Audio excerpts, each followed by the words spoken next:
All right. Yes. That's that post-lunch energy. All right, cool. This is In Praise of Loudness, my talk for ADC 24. Talk so loud it has 2 title slides. Who am I? She just told you. The only piece that was missing is that I'm allergic to cats and I love dogs, in case you want to know a personal touch point. And what I'm going to talk about today is loudness. What is it? How is it achieved? How do we measure it and use it for comparisons? What are all these standards that get floating around? What's all this influencer talk and blog posts about -14 LUFS and streaming standards and true peaks and all this? And then what are the implications of all of these things? What are the stories we build around these numbers and how do they affect the way that we talk about music and music production? And I'm gonna call some of these things myths because we'll see how you can apply something to something it wasn't designed for and end up somewhere you didn't expect to be.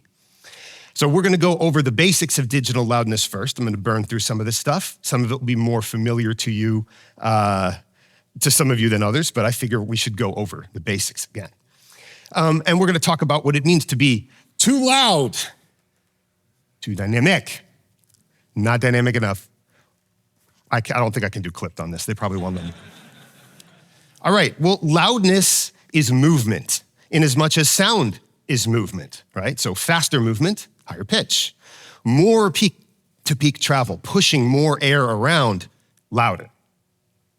And when we talk about louder and we talk about signals and stuff, we have intentional sound and unintentional sound, right? We have a signal, which is our intentional sound, the thing we're trying to get across. And we have noise, which is everything else. It gets in the way, right?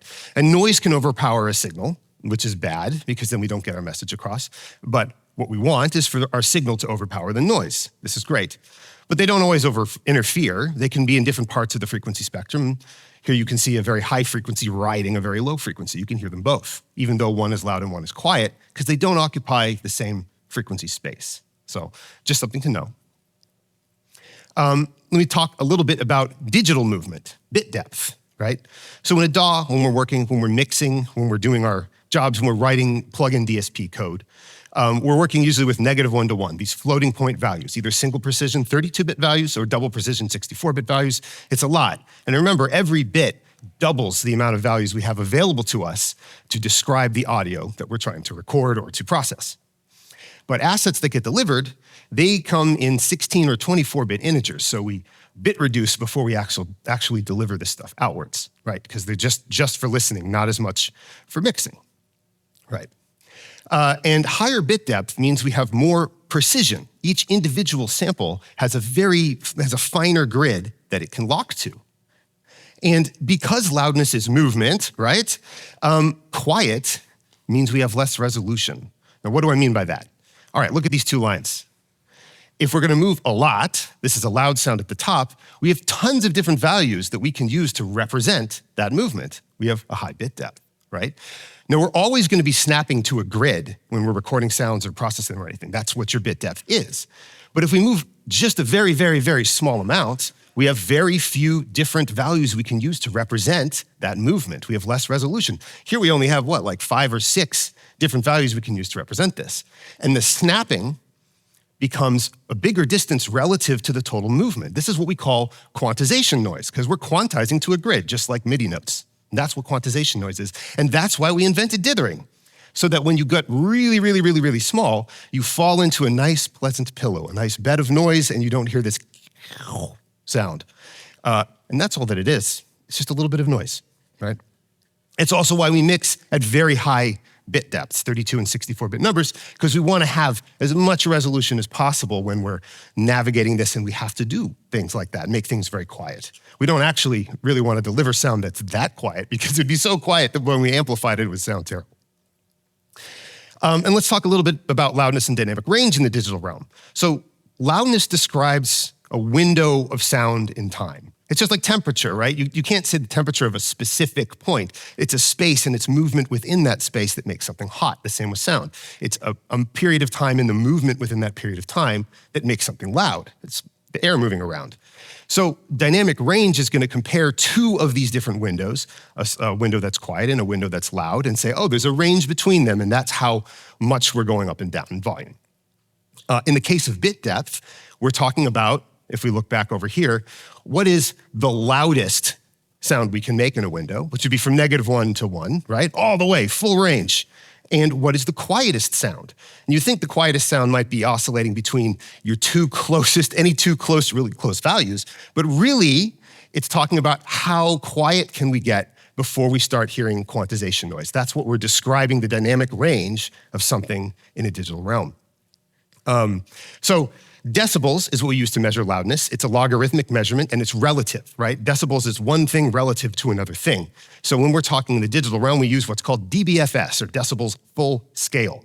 And this is a really weird nomenclature, but full scale just means 0 is the loudest. 0 is our full scale number. Everything is relative to 0. That's why all our values when we're working are negative, because we don't want to go above full scale. We want to go below.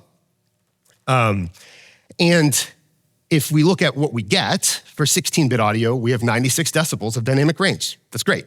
24-bit, 144-bit decibels theoretical, but really, we don't have gear that's good enough still to do more than 130. And vinyl is only at 50 to 70. Like a real-world system's about 60, so we're doing a lot better than the age of vinyl in terms of dynamic range. And it's worth noting here that you can increase the dynamic range of a 16-bit by dithering, because you can kind of make sound that masks the quantization noise, so you can get a little bit quieter before you start to hear it relative to the noise. So when people talk about dither and increasing your dynamic range, they're not talking that you can get any louder. Louder is your amplifier, turning up the volume. When we're talking about dither increasing dynamic range, it just means you can get quieter. And I don't really hear people complaining that they can't make their music quiet enough. So it's really just so when you have total silence and you're fading into it, it solves that problem. So just something to know about dither. If you hear people talk about it, it might not be doing what you think. But on top of all these things we're saying about loudness, we also perceive loudness differently for different frequencies. So a high-pitched frequency we're going to be more sensitive to it.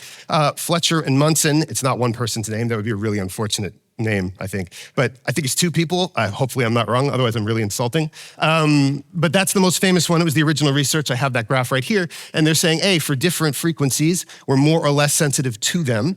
And so certain things sound louder when they're different pitches. This has been done over and over again in more studies. It's now become an international standard, ISO 226, and it gets revised every once in a while as we get better at measuring and doing this kind of thing. And this is something that some of you have integrated into your products because it's a cool thing. Cool. So now let's talk about the thing that we use to measure loudness and compare stuff. And we all know that comparison is the thief of joy, which we'll get to in a little bit. So let's talk about the difference between amplitude and decibel full scale, right? So amplitude is a raw sample value. We talked about those -1 to 1 things. It's just, what is the value of one of those? And decibel is going back to this perceptual log scale value. Here's the formula to convert it. It doesn't really matter what it is, but that's what it is. And I'm going to use decibels instead of decibels full scale from now, because that's what we all use day to day when we talk about it. So I'm just going to skip now that we got that concept out of the way. But let's talk about the difference between loudness and amplitude, right? Amplitude is the value of a single sample. But as I said before, loudness really is talking about movement, right? So we need a lot of samples, and we have to say, okay, given all these samples, this is the amount of movement I'm hearing. This is the loudness. So we take all of them, we group them together using some kind of math, and then we come up with a value. We'll go over some specific measurements soon. Let's talk about peak. Here's a waveform. Here's some samples on the waveform. The peak value is in the window you're looking at, it's the value furthest from 0, whether it's negative or positive. Great, cool. We can see an immediate problem though. Is this dot at the crest of that waveform? Yes or no? No, it's not. So we have intersample peaks. Intersample peaks say, hey, look, you're going to reconstruct this waveform at some point, right? We're going to play it through an analog system. And the real top is there. But we have to measure this somehow. So this is where we come to true peaks. True peaks, I put true in quotes. This is a standardized way to measure intersample peaks. It was standardized in ITU RBS 1770, a little bit of a tongue twister, but it specifies specifically what you need to do in order to get this measurement. 4 times oversampling, they give you the coefficients for the filter when only you're running at 48 kilohertz, and then say, I can do anything else as long as it's better. And I did a talk about oversampling last year. You can check that out, the link there. But the point is, if you see different true peak measurements for different meters, it's because it's only so specifically defined in the standards, and the developers can pick different ways to do your oversampling. Different oversampling, different answer for true peak, right? We can't get the perfect answer, we just good enough. All right, let's go to loudness measurements. Root mean squared, RMS. This is the classic. We take a window of time. In this case, I'm just 300 milliseconds is what a VU meter would use. And we do some math to it. We square each sample. We take the average. Then we take the square root of that. And there you go. That's what root mean square is. Really pretty simple math, but that's what it is. Now everyone's favorite LUFS. Great. Most popular, it's based on perception, meaning it takes these frequency differences into account. It ignores very quiet areas or super quiet, although I just heard from Jim sometimes doesn't ignore enough, and extended to some multi-channel loudness, but the situation is extremely complicated when it comes to multi-channel loudness. It's only really well defined for 5.1, or if you have some sort of output system in a speaker array, it depends on how you've arranged the speakers, which sort of defeats the purpose of the format then, doesn't it? Let's talk about how LUFS works. If you don't know how LUFS works, this is a fun slide. Got it. We start by taking a filter over the audio. We cut off some low frequencies and we raise up some high frequencies. And the point of this is to give them their due, right? If we're gonna be more sensitive to high frequencies, we can push the measurement up by weighting them higher. This is called a K weighting. I actually forgot where the K comes from, but okay. Then we break the audio up into a bunch of different blocks that are each 400 milliseconds long, and those blocks are overlapping 75%. Great, cool. Then we do some sort of calculation, and we get a number for each block, a boiled down number. Then we throw away all the blocks whose number is less than -70. And the point of this is to make sure that if you have silence in the audio, it's not skewing your measurement, right? Toss it away. Then we average all the remaining blocks that are left over. You can see we only have a few of them left. And we come up with a new average. And we subtract 10 from that. And then we throw away all the blocks that are below that. Again, trying to get rid of material that's relatively too quiet to count. We don't want it to skew the measurement. Then we take the average again. And now you have LUFS. And that's how it works. So we've got 3 variants of LUFS we've heard of. We have momentary LUFS, which is just use one of the blocks and take its number. Great. We have short-term LUFS, which is let's do this overlapping block thing over 3 seconds of time and come up with a number there. That's what short-term LUFS is. And then we have integrated, which is just for the entire piece of media. We'll overlap blocks over the whole darn thing and be discarding them as we go along. And that's what integrated LUFS are. That's the numbers that people are talking about when they're talking about a track they're going to deliver to a streaming service, something like that. Cool, now I'm going to talk about some less commonly spoken about terms, loudness range or LRA.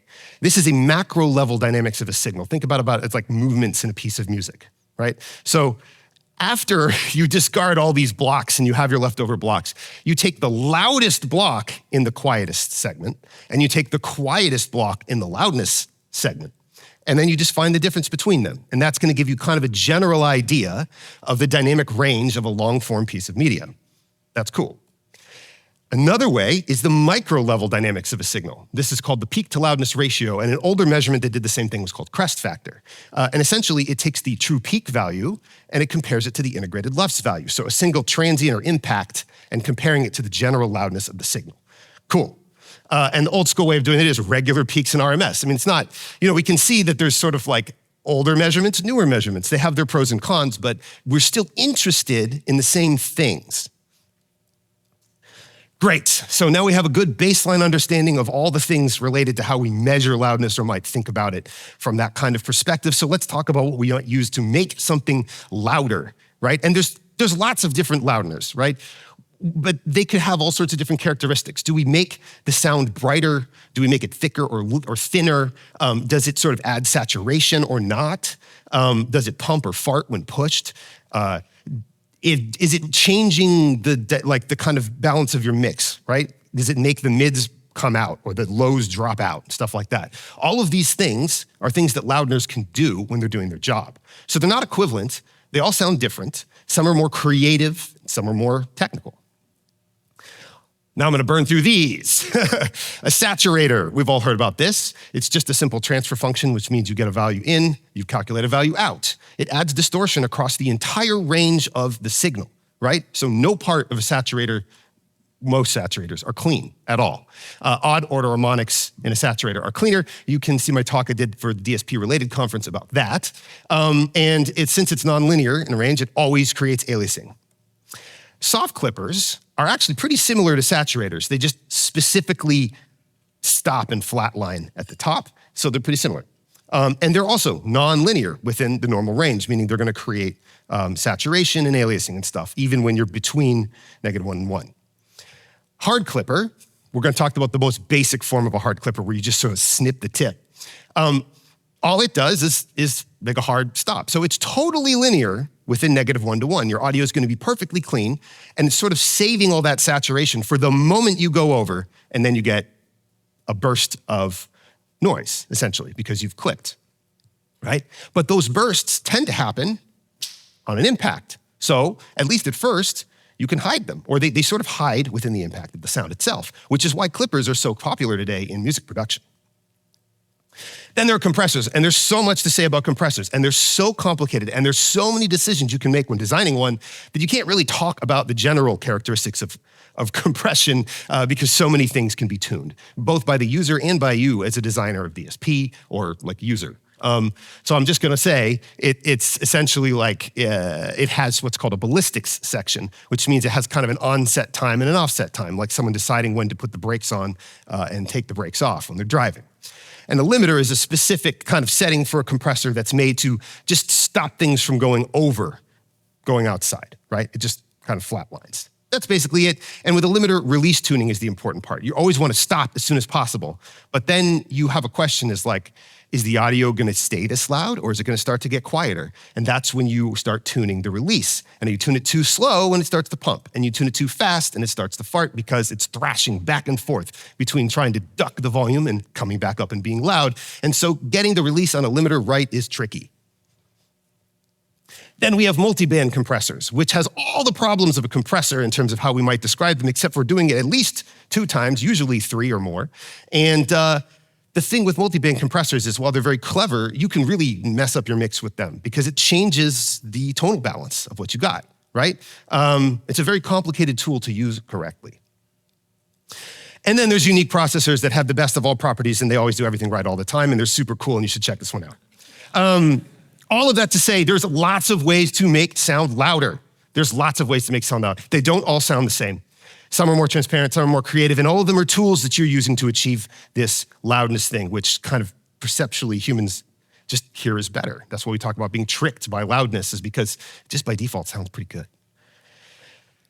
I want to talk a little bit about Lookahead here. Lookahead is the process of knowing what is going to happen to the sound in the future. It's something you can't do live, but we do in DAWs or plugins all the time because we can have a buffer that is like reading the audio, and then it will know what's coming ahead. So if we have an original signal here, up in the far left, it might have this shape. And if we have a limiter with a hard knee and an instant attack, it's just gonna go at it, and it's gonna look, at least on the left edge, like a clipper. It'll let go a little more slowly, but that's how it'll hit. A softer knee will round that out. But if you have some look ahead, if you know where the signal is going, you can reduce the volume ahead of time, and you can keep the integrity of the shape as it comes in.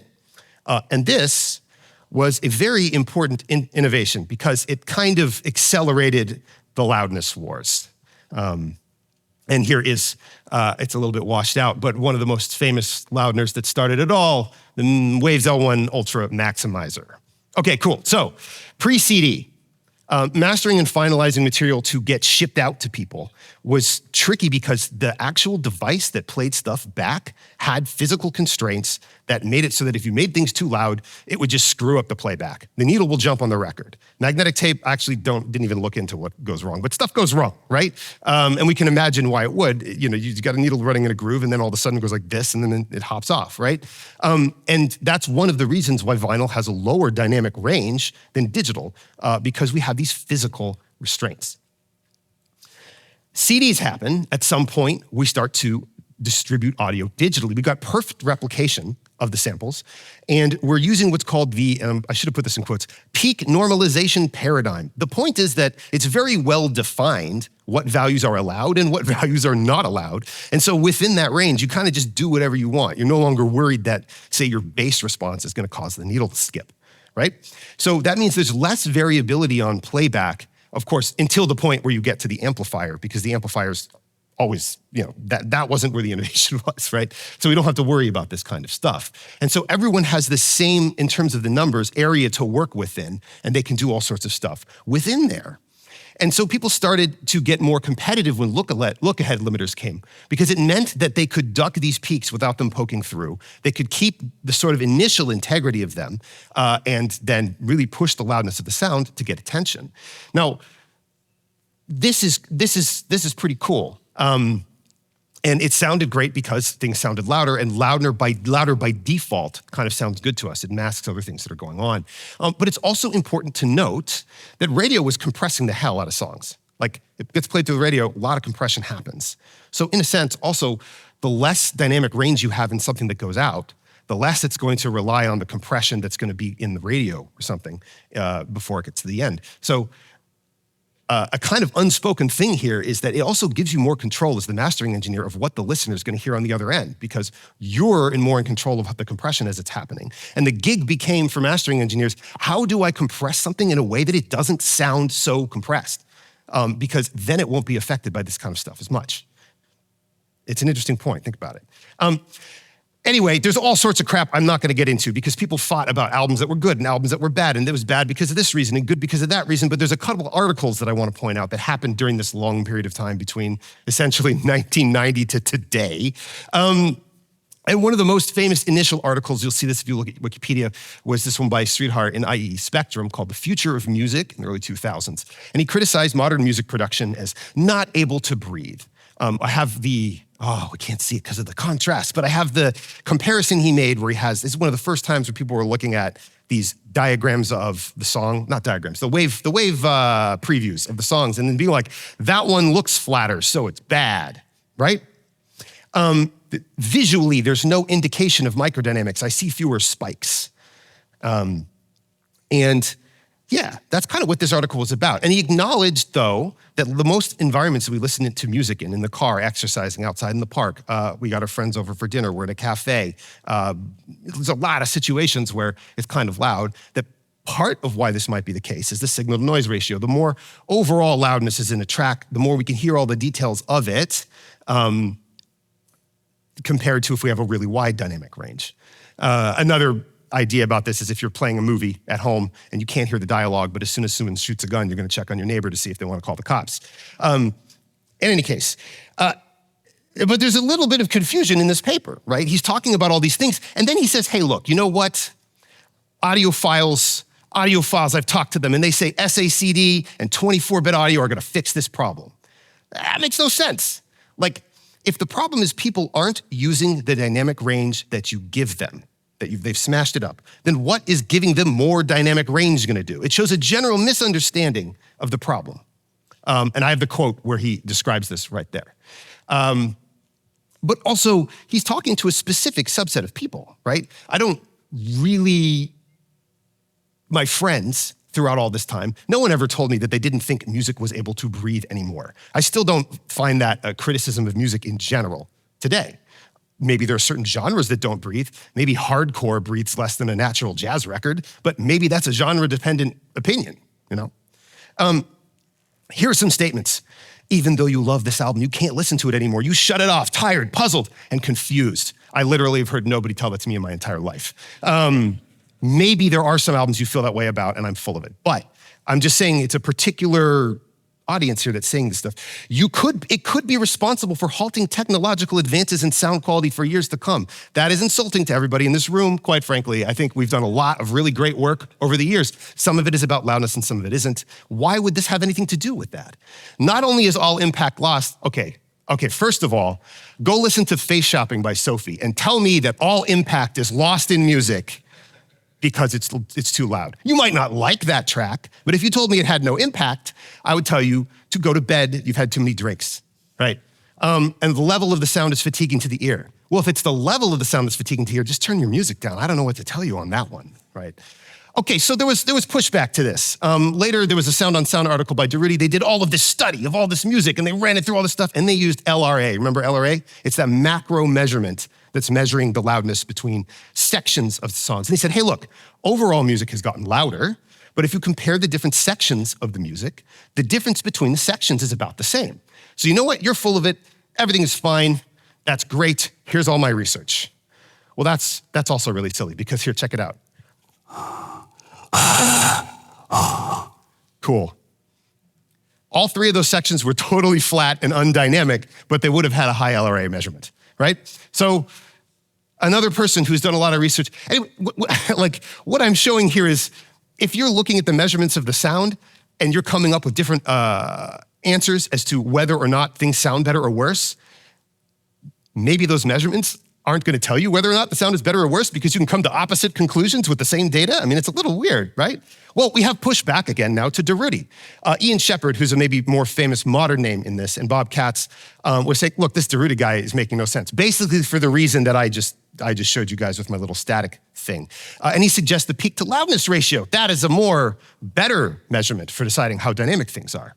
Right? He started Dynamic Range Day, a cultural movement, kind of a website where you can upload your track and it'll penalize you for your loudness. And they're right about Derudi's argument. It's a little silly, but their argument is also silly. Their argument is also silly. You can't just look at a measurement on a piece of paper and say, that music is better. Right? If any of you ever read Stereophile in the 90s, you'd know that John Atkinson was in the back and he did all these technical measurements, right? He'd put speakers on mic and all this other crap and then he'd put the oscilloscope and all, and then the reviewer would be like, yes, it reminded me of my daughter, and like they wouldn't agree about what was good and what was bad because measurements have nothing to do with what sounds good. It's just a measurement, right? And also loudness is a creative decision like harmony or dissonance. Like I said earlier, hardcore has different needs for loudness than a live jazz record. So I took a sample here. This is a sample that is at this website here. It's a really cool place where if you want to practice mixing and stuff, you can do it. Anyway, it's a very nice analog recording done by Telefunken, very high quality equipment. And I picked a percussive instrument that is has some tune to it. It's not just static. And I want to show you how changing loudness is going to drastically make this sound lose all impact and become totally fatiguing, right? Here's the original sample. Cool. Yeah, I know it's not like the most modern thing, but I wanted to show you with something acoustic. Let's push this up 6 dB through a limiter, a special limiter that I made, and then lower it back down so we've matched the loudness. Come on. Totally different. Lost all impact, right? No? Let's push another 6 dB in it, 12 dB, and the original signal was peaking at 0, mind you. Okay. I don't know what these guys are talking about impact. This is the best case scenario. We've got no background noise. We've got nothing to distract us. We have a tuned instrument. We're cutting 12 dB off the top of the 0 peaks. I'm sure you put headphones on, you'll hear a little bit of a difference. I'm just trying to show you how drastic can that difference really be. But if you look at the waveform, it no longer has the spikes in it anymore. So that means you as a mixer can do a whole lot more with this material without causing a lot of problems. Here's how loud it really is now after all that change, right? That's pretty intense of a difference. This one never works. I don't know what the heck, the slide always goes weird. And then here's the original with the big spikes in it. Okay, let's move on. Here's Andrew Scheps. He's a mainstay of ADC.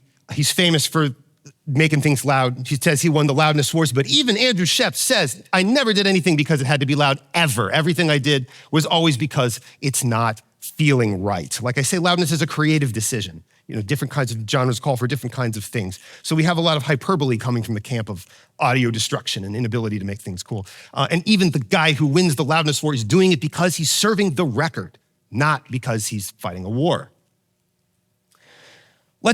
We got this far, so now let's get into it. Let's get into all this alphabet soup of numbers and letters and all this stuff, and where -14 LUFS comes from, why people online are telling you need -1 true peak, why everyone's saying, oh, different masters for different streaming platforms. No.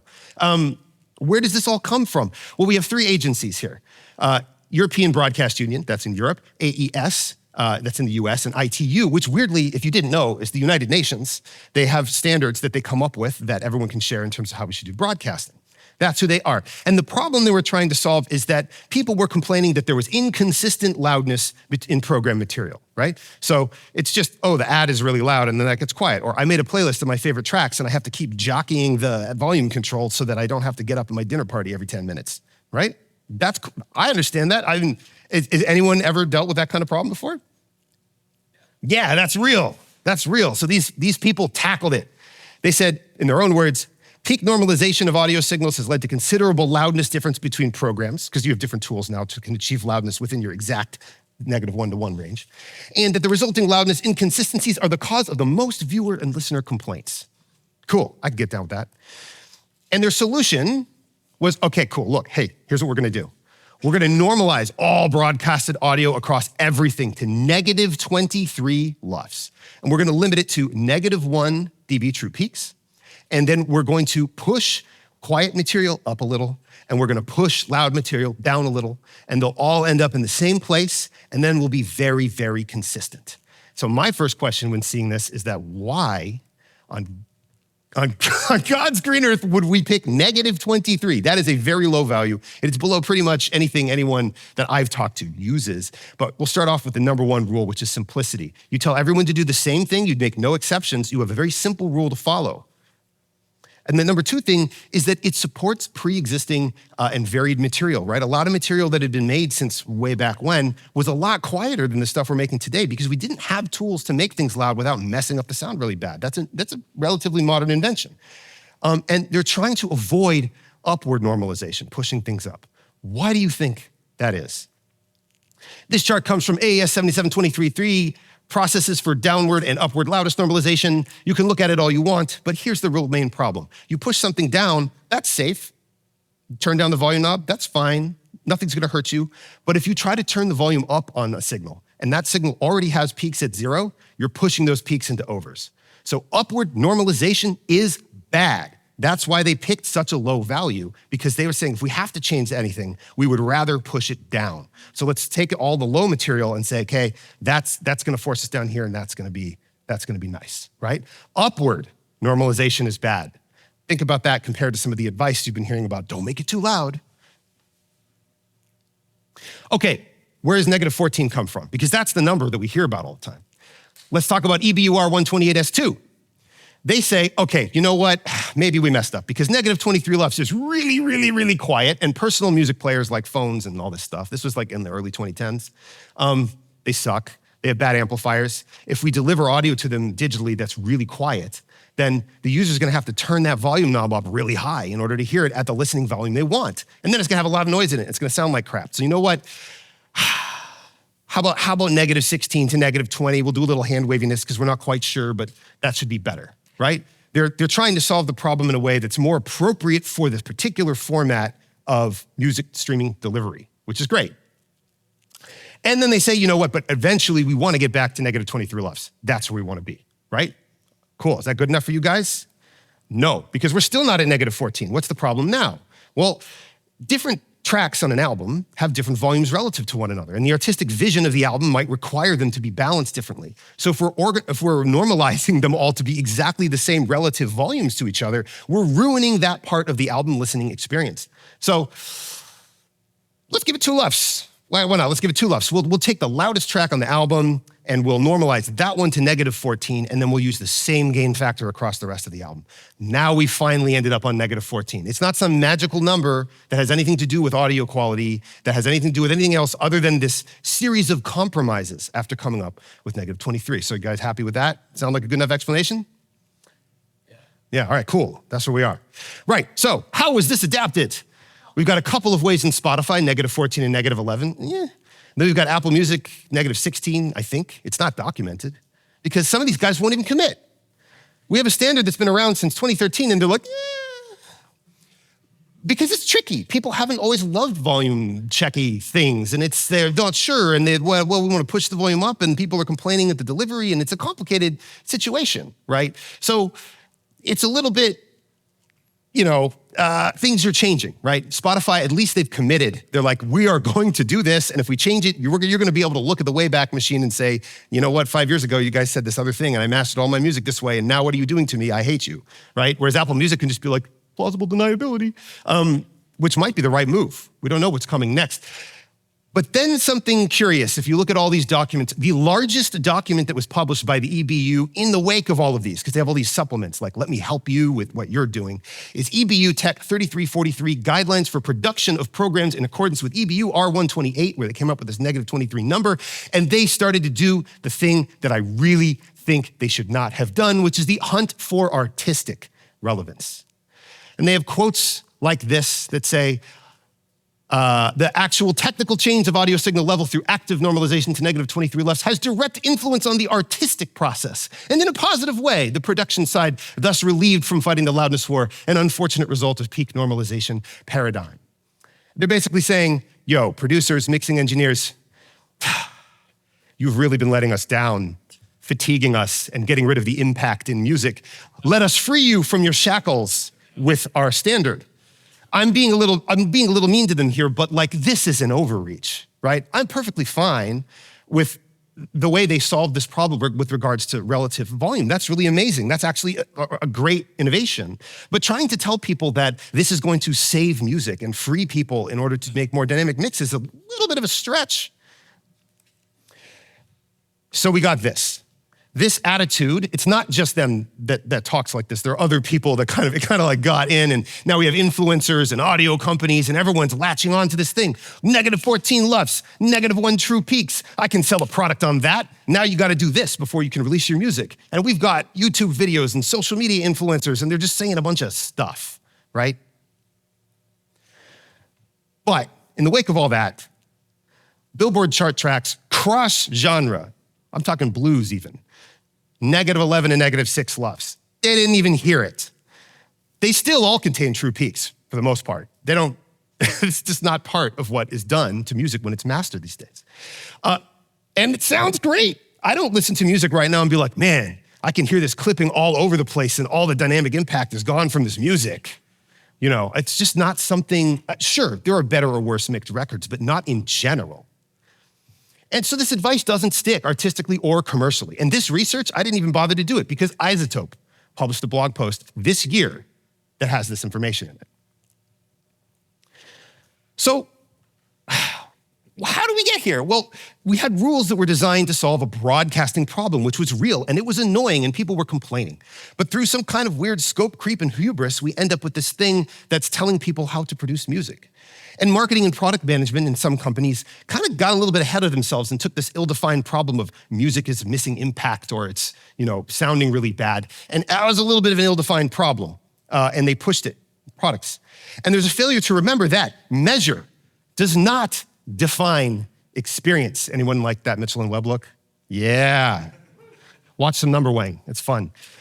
Here we have David Hume, he's a philosopher, and he has this great quote. He says, reason is and ought only to be the slave of the passions and never pretend any other office other than to serve and obey them. Meaning, when you use reason to make an argument, a lot of times you're making an argument for a position that you have.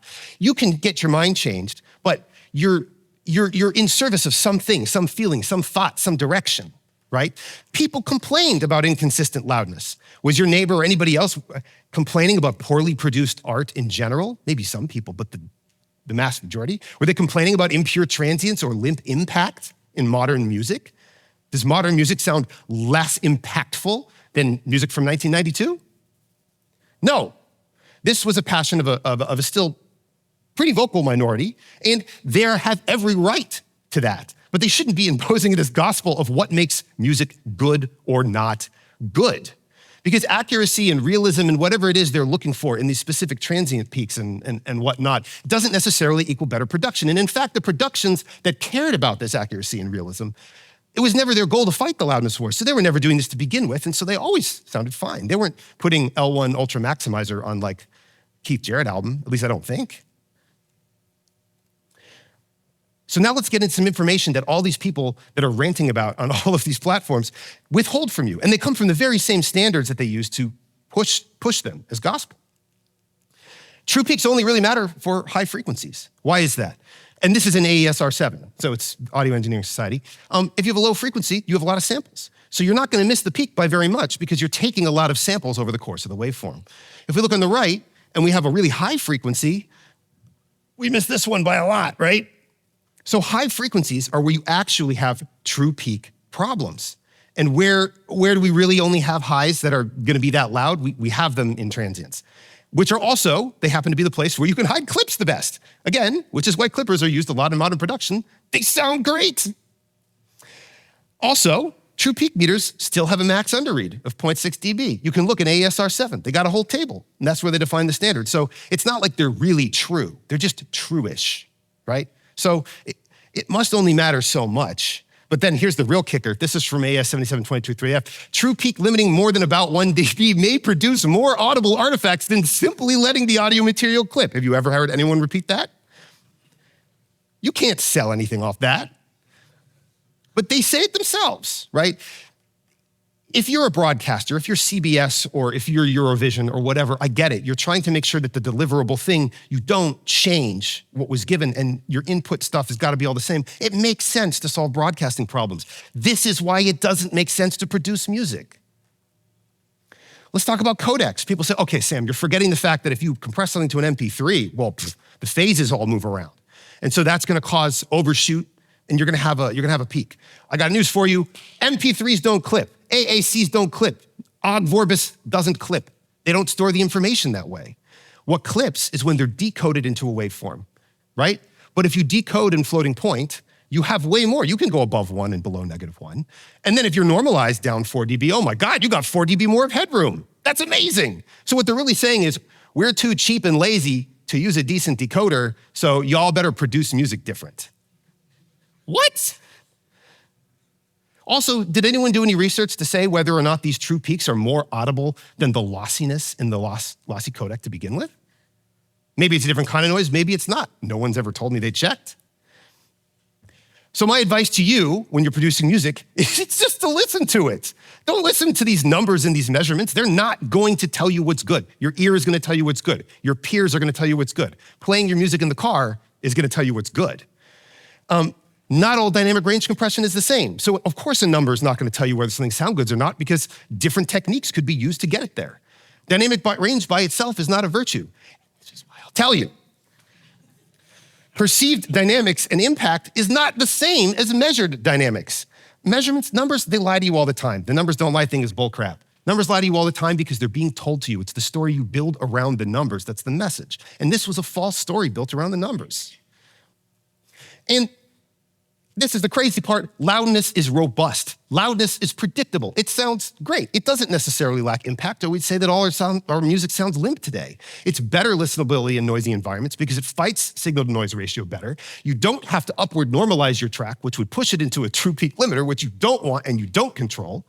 It has less extreme peaks, meaning you need less amplification to get to a listenable level. And if you have less amplification, you have less analog nonlinearity once you push into a real piece of equipment. Where does a real amplifier screw up? On those sounds, right? That's where the real difference between tubes and transistors gets intense too. There's papers all the way back to the 70s that talk about that. So the more loud your music is, if you can manage to keep your impact in your music and mix it really well and use your loudness in a really good way, not using loudness as the sole judge of what's good, but maintaining your dynamics while you're loud, you're gonna end up with music that's more predictable and more listenable in more real-world systems than anything else. And it's also gonna be more robust to whatever standards people come up with 2 years down the road, 5 years down the road, because they're never gonna have to push it up in volume, which is the real problem. I'm gonna leave you with a quote, which is the same as the quote at the end of In Praise of Folly, after which this talk is named, which is, no man is wise at all times or is without his blind side. You are going to have all kinds of points in your life where you find out some new piece of information or come across some new innovation or idea. And you got to remember that you came up with that, think of the David Hume quote, when you were trying to figure out some problem. And what you discover doesn't necessarily apply to all problems. Try to catch yourself. And that's my talk. Thanks for coming.